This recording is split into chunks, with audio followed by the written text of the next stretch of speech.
Hello bro, welcome back to the channel. This is Freedom Collection. ओमफ्राय दिनैनिया video ओरैसो जागोन आरोना आपडेटआ ओरैबायदि जाहैदों माने दाख्लै बावैसो सोलिबाय थानाय मोनसे भाइराल कल रेकर्ड भाइराल माने सर्ट मुभिनि बागै गोबां भाइराल जादोंमोन ना अनिल दैदेन आरो सानै दोंखौमोन दा बिनि गेजेराव बिसोरनि केसा जोबना थाङाखै आरोना माने बिसोरनि केसा जोबाखैमोन नालाय ओमफ्राय दा बे केस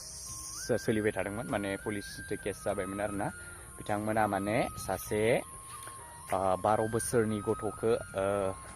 सर्ट मुभि खालामनायनि नामाव फुस्लायनानै इदि देहायारि सोमोन्दो लाखिनाय मानाय नैबे बुस्थुआ एसे माबायाव फैदोंमोन नालाय दा बे बुस्थुखौनो ओमफ्रायो केस जालायनाय जादोंमोन आरोना दा बे केस जालायनायाव बिथांमोनखौ माने सासेखौथ' हमनाय मोनखा जाखाबायमोन ओमफ्राय दा सासेखौ मैया पुलिसफोरा मोनहाबावबाय आरोना माने हमनो हाबावबाय खानो हाबाय आरोना दा बेखौनो आं नोंथांमोननो आपडेट होनो होननानै बे भिडिअखौ बानायनाय जाबाय नोंथांमोना बे क्लिप्सखौ नायना लाबानो जाबाय आरोना बेयाव पुलिसफोरा माने एकदम हमनानै लाना थांनायखौ नुनो मोनदों आरोना माने ओमफ्राय दा आंनि बेकग्राउन्डआ माने दुब्लि गेजेराव दंफायो आरोना माइ गायनाय नामायबाय नैथिं हाफोरा जाजोब्बाय आरोना ओमफ्राय दा नैबिथिंनो माइ गायगोन आरो इथिं माइ गायगोन ओमफ्रायो दा बे आपडेटखौनो आं नोंथांमोननो होनो होननानै बे भिडिअखौ बानायनाय जादों नोंथांमोना नायलांबाय थादो आरो माने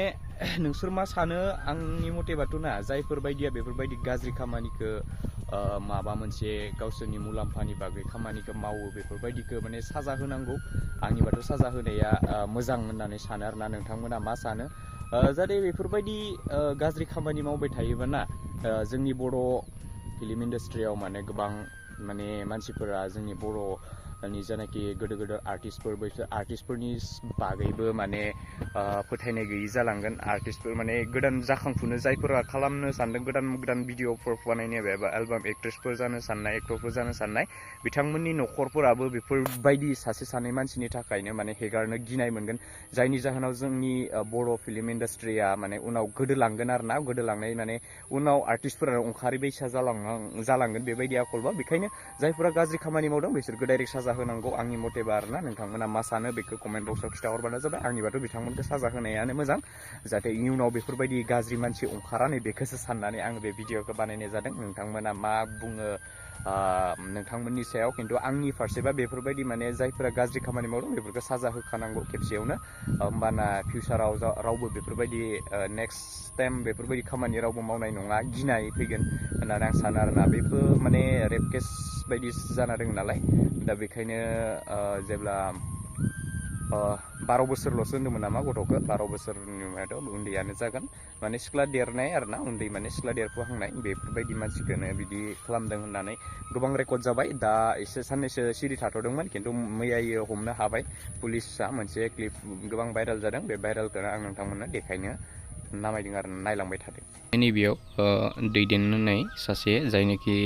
बिथाङाबो सासे माबामोन आरोना जा केसाव गोग्लैदोंमोन बिथाङाबो जायनाखि 12 बोसोरनि गथ'खौ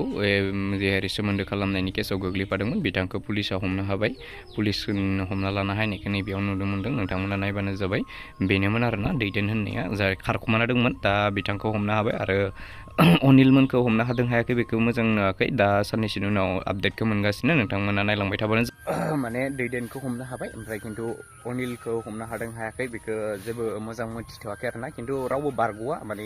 गासिबो बारग'आ आरोना रावबो बारग'आ माने जाय माबा खालामदों बिथांमोनाथ' हमजोबजाखागोन आरोना एकदमबारे गासैबो टेनसन गैया माने हमजोबखाथारगोन आरोना बिथांमोनखौ माने रावबो बासायनानै थानाय नङा आरोना पुलिस केस जाबाय नालाय एसे गिनांसिगोन आरो बिसोरमोना मा आरो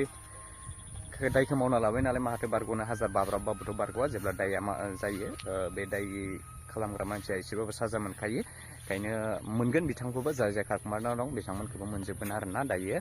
नागिरबाय थानाय जादों जाय मोनदों बिथांमोननि सायाव मा एक्सन लागोन उनावसो मिथिसिगोन उनाव उननि भिडिअफ्राव आपडेट मोनबाय थागोन नोंथांमोना आंनि चेनेलाव ओमफ्राय दा आं मोनसे आपडेट होनो सानबावदोंमोन जायनाखि मैयानो थांनाय हाइकर्टआव एनडिबिफोरनि केस बे केसनि बागैबो आङो नेक्स्ट भिडिअआव लाबोगासिनो नोंथांमोना गाबोननि भिडिअआव नुनो मोनगोन आं बे एनडिबिनि बागै एनडिबि एक्स एनडिबिनि केसनि बागै आङो आपडेटखौ होनो थाखाय नोंथांमोना गाबोन आंनि भिडिअआव नुनो मोनसिगोन आरोना दे बिदिबा दिनैनि भिडिअखौ बेखिनियावनो फोजोबनाय जाबाय नोंथांमोना जुदि आंनि भिडिअखौ मोजां मोनोबा लाइक एन्ड शेयार साबस्क्राइब खालामनानै होबानो जाबाय आरो लोगोफोरनो अननानै आंनि भिडिअखौ शेयार खालामनानै होबानो जाबाय जाहाथे आंनि चेनेला थाबैनो एसे माबा जालांबाय थायो नोंथांमोननि सापर्ट मोननानै जाहाथे आं मोजां भिडिअ लाबोनो गोसो जायो बेखौनो नोंथांमोननिसिम खावलायनानै आंनि भिडिअखौ बेखिनियाव फोजोबनाय जाबाय।